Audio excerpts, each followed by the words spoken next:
Alors maintenant, comment peut-on, par exemple, installer à partir de Terraform automatiquement, par exemple, un serveur Apache sur une machine?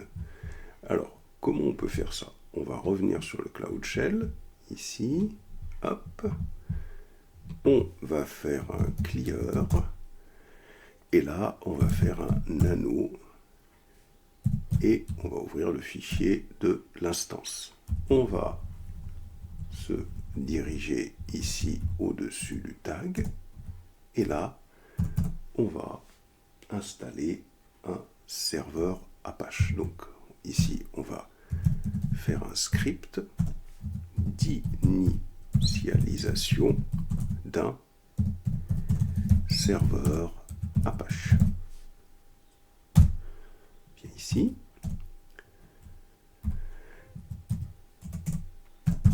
Et là, on commence à travailler. Alors pour ça, on va utiliser une propriété, c'est les propriétés des user data, les données utilisateurs. User data, ici, un espace est égal, un espace, et on écrit deux symboles comme cela.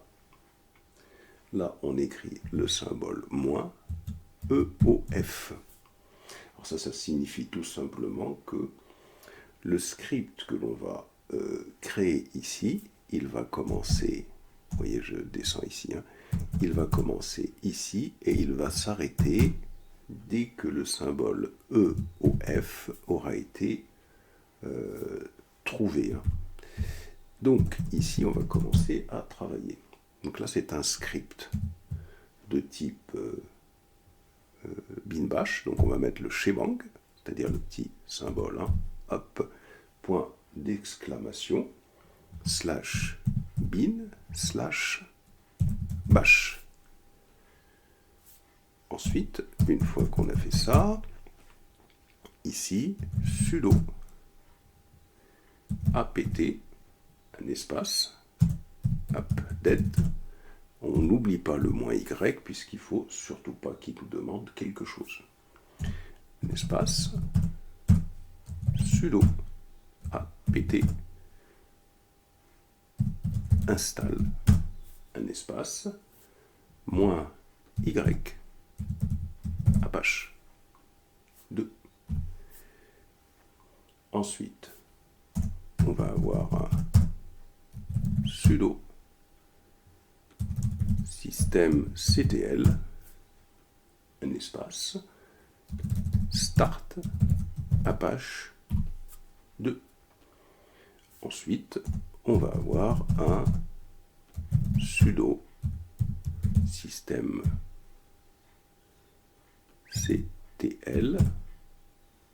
enable Apache 2. Ça, c'est des instructions que normalement tout le monde connaît. Ici, on voudrait bien créer un fichier HTML à la place. On va personnaliser le fichier index.html. On va faire echo. Entre guillemets, on va mettre le contenu de notre fichier HTML. On va écrire H1. Et on va faire bienvenue sur Apache Ubuntu serveur. Hop, H1, on ferme et on ferme le guillemet.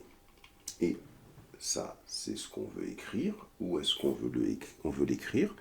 On va utiliser notre pipe pour la deuxième instruction.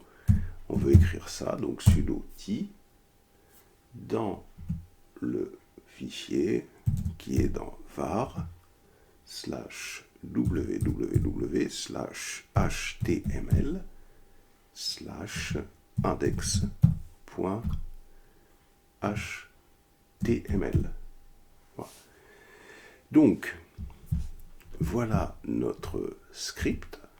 Normalement, les user data, c'est une des propriétés des instances EC2. Vous voyez là ce qu'on fait. On commence lance notre script et on indique toutes les instructions pour installer notre code. Alors surtout ce qui est important, c'est quand vous installez le "-y", qui veut dire que l'installation se fait en silencieux sans confirmation. Et bien évidemment, dessous, il y a toujours les instructions, les autres instructions qui suivent. On sauvegarde, terraform plane pour s'assurer qu'il n'y a pas d'erreur et que tout va bien se dérouler. Il va nous dire même ce qu'il va faire. Est-ce qu'il va détruire, ajouter une ressource ou... Alors qu'est-ce qu'il nous dit? Plan to add, 0 to add, 1 to change, 0 to destroy. Alors, il faut voir si ça va fonctionner, parce que les user data, parfois, il faut que la ressource soit détruite. On va essayer. On va faire un terraform apply, comme ça. Hop.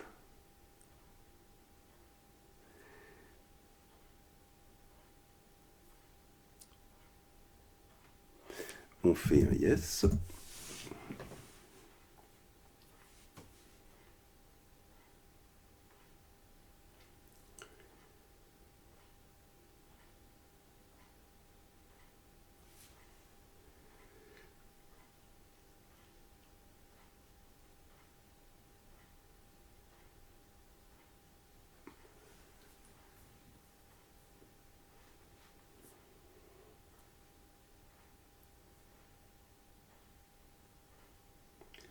Patiente un petit moment.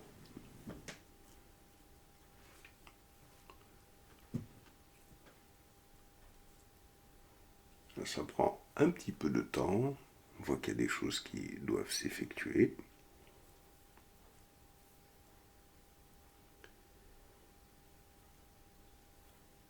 Voilà. Voyons si on se connecte sur notre... vous voyez, je viens sur ma machine. Je vais me connecter en SSH dessus.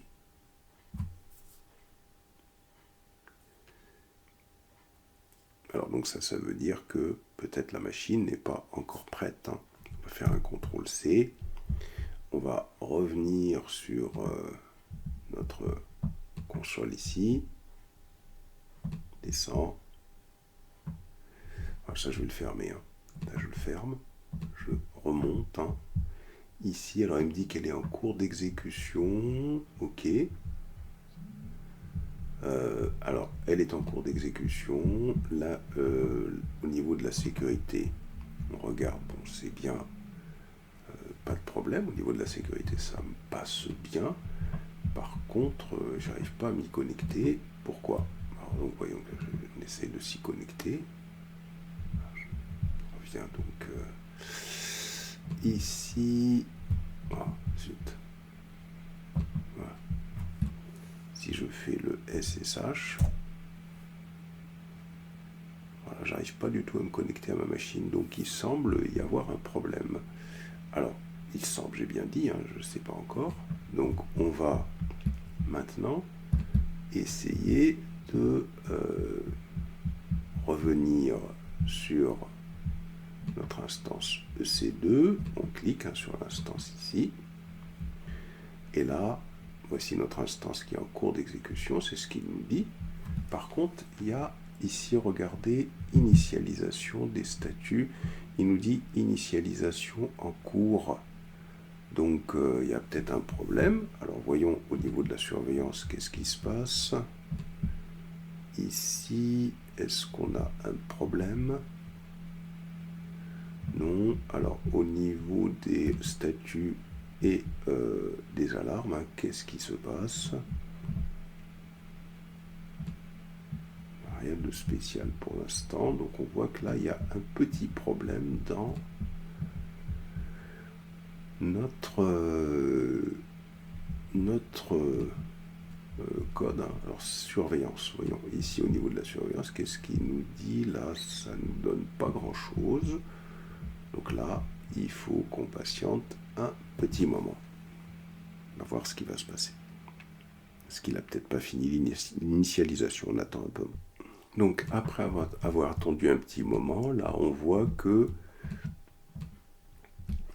au niveau de la vérification, c'est réussi. Et là, par contre, quand je viens ici, et moi, quand je tente de me connecter, j'y arrive pas. Pourquoi? C'est parce que il faut comprendre une chose, c'est que ça, c'est l'ancienne instruction. Mais qu'entre-temps, la machine, comme elle a redémarré, probablement, elle a changé d'adresse IP. Donc, il faut revenir ici sur la machine Ubuntu. Il faut recliquer sur se connecter. Et vous voyez, il faut récupérer la syntaxe, la nouvelle syntaxe pour se connecter à la machine, car la machine a changé d'adresse IP. Vous voyez, regardez, si je viens ici, ça c'était l'ancienne syntaxe, mais que je colle ici. Alors bien sûr, je vais aller changer la clé PEM à ce niveau-là. Clé PEM, on voit que l'adresse IP n'est pas la même. Vous voyez, donc si je valide ici, par contre, maintenant ça marche. Vous voyez, très important de comprendre que quand on redémarre une machine, l'adresse IP publique change. Il y a une façon, bien sûr, de la fixer. Alors ici, voyons, sudo systemctl status Apache 2. Est-ce que ça a fonctionné? Alors Apache 2, il n'a pas été installé. Vous voyez, c'est ça le truc, c'est qu'on voit que rien n'a été installé en fin de compte. Exit. Alors ce qu'on va faire, parce que peut-être les user data, ce qui est important à comprendre, c'est que les user data, des fois, ça exige qu'on détruise la machine et qu'on redémarre. Donc on va revenir ici, vous voyez, hop, on va faire un clear, on va faire un terraform destroy, vous voyez, pour détruire ce qu'on a fait. Donc on fait un terraform destroy. Patiente.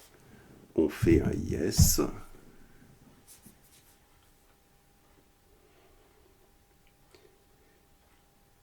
Parce qu'une problématique qui peut se poser, c'est que les user data ne s'exécutent qu'à la création de la machine. Donc c'est pour ça qu'on va d'abord ici détruire notre machine.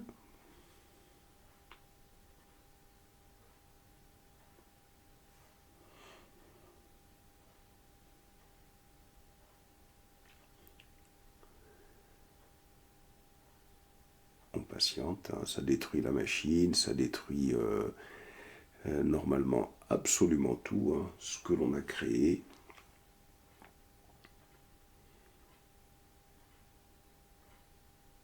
Donc toujours faire cela quand vous travaillez sur des ressources dont vous n'avez plus besoin, vous les détruisez. Voilà, et là on recommence, on va se refaire un terraform apply, on va réappliquer derrière. Voilà.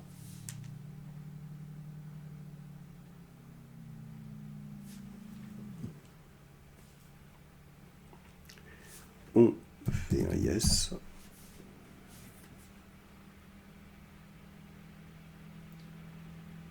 Et on patiente le temps que tout se recrée. Voilà, donc normalement, il va nous recréer absolument tout. Alors bien sûr, ce qui se passe ici, c'est que là, effectivement, il a tout créé. Alors on va fermer ça.